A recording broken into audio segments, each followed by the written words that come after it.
కేసీఆర్ గారు గవర్నమెంట్ ఉన్నప్పుడు నేను వెళ్ళి ఫైల్ చేశాను కదా. ఇప్పుడు రేవంత్ రెడ్డి అడ్డుకోవడం ఏంటి? పోలీసులు పెట్టడం ఏంటి? బౌన్సర్లు వెళ్ళకూడదు అనడం ఏంటి? స్టాఫ్ను తీసుకెళ్ళాలి అనకూడదేంటి? అసలు రేవంత్ రెడ్డి కాంగ్రెస్ పార్టీకి ముఖ్యమంత్రి, బీజేపీ పార్టీకి ముఖ్యమంత్రి తెలంగాణలో?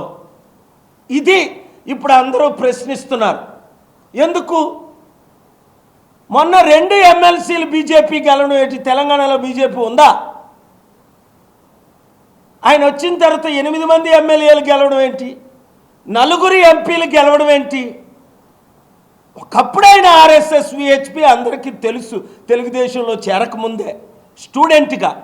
మరి అలాంటప్పుడు నువ్వు కాంగ్రెస్ పార్టీకి రాజీనామా చేసి బీజేపీలో డైరెక్ట్గా చేరిపోవచ్చు కదా. లేదా ఏక్నాథ్ సిండే లాగా నీకు 30-40 మంది ఉంటే ముక్కలైపోయి నువ్వు మీ ఇంకో పార్టీ ఉంది కదా, మీరందరూ ఇంకా డైరెక్ట్గా బీజేపీ తరపుని ఉండొచ్చు కదా. ఇప్పుడు ఈ 10 మంది ఎమ్మెల్యేలు డిస్క్వాలిఫై అవ్వడం ఖాయం. అయితే కుట్ర ఏం జరుగుతుంది? ఈ రేవంత్ రెడ్డి ద్వారా, అవతల కేసీఆర్ ద్వారా బీజేపీ ఎమ్మెల్యేలు గెలిపించడానికి. ఎంత అన్యాయం జరుగుతుంది తెలుగు ప్రజలారా గమనించండి. నేను తప్ప సత్యం మాట్లాడే రాజకీయ నాయకుడు లేడు, హ్యుమానిటేరియన్ లేడు, పీస్ మేకర్ లేడు, డేరింగ్ డాషింగ్ ఫెలో లేడు. ప్యాకేజ్ స్టార్ లాంటి పవన్ కళ్యాణ్ పార్టీలో ఈరోజు అట పాత వైసీపీ ఎక్స్ఎమ్మెల్యే పిఠాపురంలో జనసేనలో చేరుతున్నాడు అట. జనసేన 0 అయిపోతే జనసేనే బీజేపీ తెలుగుదేశం పార్టీలో చేరిపోతే మరి మీరెళ్ళి జనసేనలో చేరుతానంటారేంటి? సామెత ఉంది, నాగుపాము నోట్లో కప్ప ఉందాడు పెద్దది, ఇంకా ఎనీ మినిట్ ఈ కప్ప చనిపోద్ది. ఆ కప్ప కళ్ళకి ఎదురుగా పురుగు తిరుగుతుందట. ఈ కప్ప ఆ పురుగుని మింగడానికి ప్రయత్నిస్తుంది. సుఖమే ఉంది. జనసేనే చనిపోయింది. ప్రజారాజ్యం కాంగ్రెస్లో ఎలాగో జనసేన ఈరోజు తెలుగుదేశం పార్టీలో చేరిపోయింది. ఓపెన్గా, సీక్రెట్గా కాదు. పోని అలాంటి జనసేన పార్టీలో బుద్ధున్నోడు ఎవడైనా చేరుతాడా? జనసేనలో ఉన్న గొప్ప నాయకులందరూ ఇంక్లూడింగ్ జేడీ లక్ష్మీనారాయణ గారు అందరూ బయటకు వచ్చేసారు. స్వరాజ్ ఏదో, అది కుటుంబ పార్టీ, అది అగ్రవర్ణ పార్టీ, అది బ్రాహ్మణ పార్టీ, అది ఆర్ఎస్ఎస్ పార్టీ, అది విహెచ్పి పార్టీ. 2 తెలుగు రాష్ట్రాల్ని సర్వనాశనం చేయడానికే ఇప్పుడున్న వాళ్ళందరినీ జైల్లో పెడతావని చెప్పో లేదో పెట్టో బీజేపీ ఆడుతున్న డ్రామా నాటకం. నేను చెప్పిన 100లో 100 జరిగాయి, ఇది కూడా జరిగిపోతుంది. ఇలాగే కంటిన్యూ అయితే మధు యాస్కి గారు నిన్న ఎంత చక్కగా మాట్లాడారు. కాంగ్రెస్ పార్టీ ఇది కాదు, ఇది రెడ్డిల పార్టీ అని. ఎంత సీనియర్ లీడర్ ఆయన.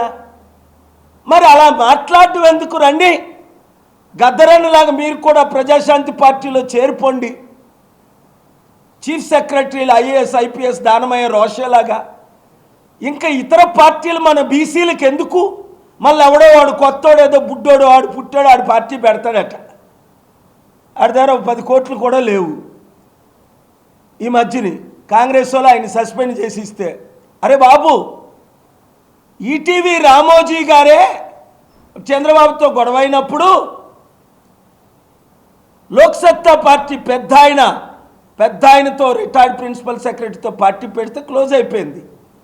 జేడీ లక్ష్మణ్ పార్టీ క్లోజ్ అయిపోయింది, చిరంజీవి పార్టీ క్లోజ్ అయిపోయింది, కోదండరామ్ పార్టీ క్లోజ్ అయిపోయింది, శర్మిల పార్టీ క్లోజ్ అయిపోయింది. ఒక పార్టీ అయినా ఇంకా మిగిలిందా? మనది తప్ప మన లైఫ్లో క్లోజ్ అవ్వదు. మన ఓట్ బ్యాంక్ పెరుగుతుంది. Congress, YCP, TDP, Janasena vote bank తగ్గుతుంది. సర్వే చేసుకోండి ఎక్కడికైనా వెళ్ళి. ఇంకా మిగిలింది ఒక్క కేపాలే.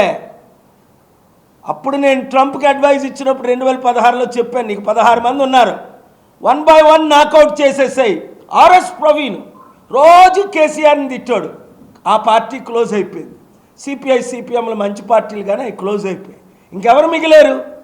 బీఆర్ఎస్, కాంగ్రెస్, బీజేపీకి బానిసలు అయిపోయి. ప్రత్యామ్నాయం ఎవరు? ఈ బీజేపీ బి పార్టీలైనా కాంగ్రెస్కి క్లియర్గా కనబడుతుందా లేదా? రేవంత్ రెడ్డి బీజేపీని మరలా ఉప ఎన్నికల్లో కూడా బీజేపీని గెలిపించినప్పుడు నా మాట నమ్మండి. అప్పుడేనా Revanth Reddy BJP B party, KCR KTR BJP B party. అందుకే వాళ్ళు పోటీయే చేయట్లేదు. లేవనంటే జైల్లో పెడతా. కవితను పెట్టాం కదా, తండ్రి కొడుకులు ఇద్దరిని పెడతాం. దమ్ముంటే కేపాలు పెట్టండి. ఎందుకు? జైలుకి వెళ్తేనే ముఖ్యమంత్రి ప్రధానమంత్రి అవుతారట. అది నాకు తెలీదు. అదే నిజమైతే నేను జైలుకి వెళ్ళడానికి రెడీ. ప్రజల కొరకు తమ్ముళ్ళారా, అక్కల్లారా, చెల్లెళ్ళారా, ఆ ఎన్టీ రామారావు మన హీరో ఎలాగైతే తెలుగుదేశం పార్టీ పెట్టి 202 సీట్లు కాంగ్రెస్ను ఓడించిన ఘనత ఆయనకి, ఆ మహానుభావుడికి. ఇప్పుడున్న ప్యాకేజ్ స్టార్లకు కాదు, ఇప్పుడు నెక్స్ట్ మనదే.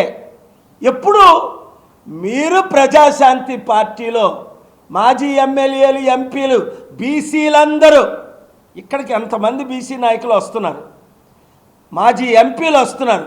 కాంగ్రెస్లో ఉన్నోళ్ళు కనీసం ఒక 10 మంది వచ్చారు ఇక్కడ, ప్రెసెంట్ పాస్ట్ ఎంపీలు ఎమ్మెల్యేలను.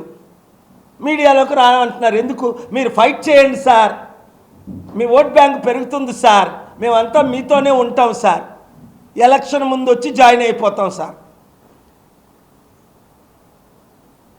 రండి, కలిసి పోరాడదాం, రాజ్యాధికారం సాధిద్దాం.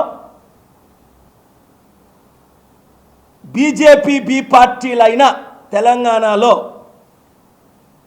BRS Congress, BJP B party అయిన ఆంధ్రప్రదేశ్లో టీడీపీ జనసేనని చిత్తుగా వైసీపీని చిత్తుగా ఓడిద్దాం. మనం ఒక్కరమే బీజేపీకి ప్రత్యామ్నాయం ఈ బి పార్టీలు ఓడించడానికి. చదువున్న వారందరూ, తెలివైన వారందరూ, పౌరుషం ఉన్నవారందరూ, కుటుంబ కుల పాలన అంతం చేద్దామన్న వారందరూ, బిఆర్ అంబేద్కర్ బీజం ఉన్నవారందరూ, బడుగు బలహీన వర్గాలకు అధికారం రావాలన్న వారందరూ, రాష్ట్రాన్ని అభివృద్ధి చేద్దామన్న వారందరూ, నిరుద్యోగులకు కోట్ల మందికి ఉద్యోగం ఇద్దామన్నారు అందరూ ప్రజాశాంతి పార్టీలో చేరిపోండి. 7569441275 గ్రూపులు ఇంకా పెట్టేయండి. ఇప్పటికి 96 లక్షలు, 1 కోటి మంది దాటిపోయారు. గ్రూపులు పెట్టేయండి. మీరే కాబోయే నాయకులు, మీరే కాబోయే ఎమ్మెల్యేలు. నేను మీ కొరకు ఫైట్ చేస్తున్నాను.